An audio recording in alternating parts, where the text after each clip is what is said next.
திமுக தலைமையிலான கூட்டணியில் சிவகங்கை தொகுதியில் போட்டியிடும் காங்கிரஸ் கட்சியின் வேட்பாளர் கார்த்திக் சிதம்பரம் கடந்த 5 ஆண்டுகளாக தங்கள் தொகுதிக்கு எதுவும் செய்யவில்லை.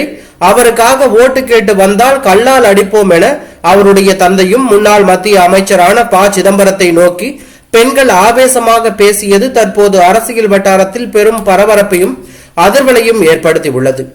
சிவகங்கை தொகுதிக்கு உட்பட்ட காரைக்குடி அருகே மித்ரவாயில் என்ற பகுதியில் முன்னாள் மத்திய அமைச்சர் ப. சிதம்பரம் தனது மகன் கார்த்திக் சிதம்பரத்திற்காக வாக்கு சேகரித்தார்.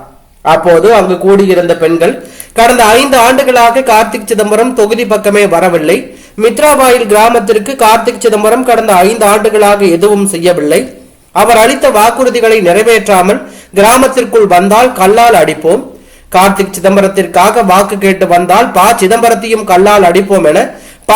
சிதம்பரத்தை பிரச்சாரம் செய்ய விடாமல் அங்கு இருந்த பெண்கள் கேள்வி கணைகளால் துளைத்தெடுந்தார்கள். பெண்கள் எழுப்பிய கேள்விக்கு பதிலளிக்க முடியாமல் பிரச்சாரத்தை பாதியிலேயே முடித்துக் கொண்டு ப. சிதம்பரம் புறப்பட்டு சென்றார்.